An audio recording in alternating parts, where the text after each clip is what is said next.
Have you ever looked at something and thought, something just doesn't look right?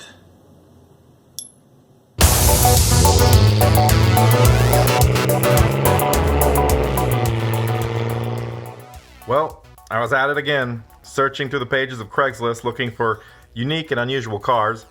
This time I found one in the form of a 1985 Ferrari Testarossa Replica.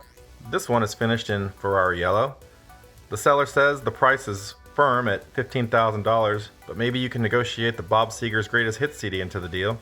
This car looks interesting, so I thought it might be something that I need to go check out and give it a shakedown. I contacted the seller and headed out to see the car. The Ferrari yellow is noticeable from a block away.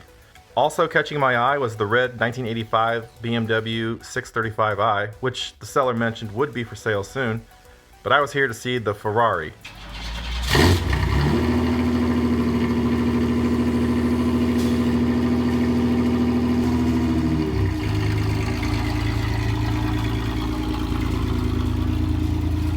For a true car guy, buying a car like this really goes against the wind, but if it's attention you seek, this car certainly delivers.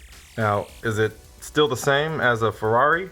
Well, there are some noticeable differences. Some of the proportions seem a bit off, and these are probably motorcycle mirrors, as Ferrari doesn't typically put Phillips head screws through the outside of its doors. This car is based off a 1985 Pontiac Fiero GT with a V6. For all you young whippersnappers out there not familiar with the Fiero, it was a small sports car from the 80s. Just check out this old commercial.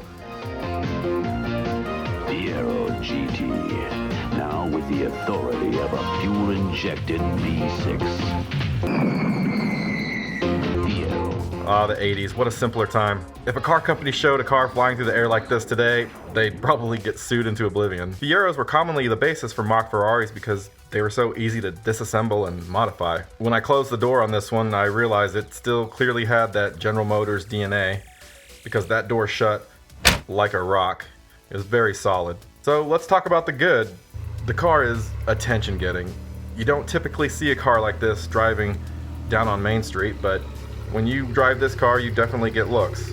Also good, the sound on this car. It's got a modified exhaust on that V6, which actually has a good note to it. Also, the car did have a really clean interior, which I thought was nice. The Craigslist ad says it has 32,000 miles. The seller says it runs very well. No check engine light or oil leaks, no issues. New tires and wheels, cold AC, great heater. The seller says valet parking, a top spot of restaurants or clubs. Nobody believes it's a replica Ferrari. I'm sure some people might.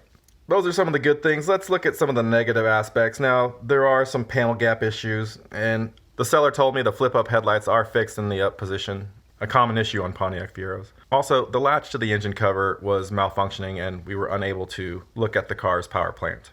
If you are interested in this car, you will want to thoroughly inspect it yourself or get a pre-purchase inspection. I'll put a link to the Craigslist ad in the description while the car is still for sale. I think this car would make a great video prop. I'm reminded of the 1996 movie The Rock with Nicolas Cage and Sean Connery. In that movie, a 355 gets destroyed after an epic chase scene, and you can clearly tell it's a fiberglass body when half the car gets ripped off in a single piece. So who is the buyer for this car? A new driver that wants something flashy but can't afford high insurance? Maybe a Pontiac Fiero fan? Guys who buy fake Rolex watches? Somebody that grew up in the 80s, still likes that old-time rock and roll and fancy cars? Leave your thoughts below on who you think is the right buyer for this car. I look forward to hearing your feedback. If you liked the video, remember to hit that thumbs up. If you have low self-esteem and bad credit, go ahead and smash the thumbs down. As always, be sure to subscribe, and thanks for watching. I will see you in the next video.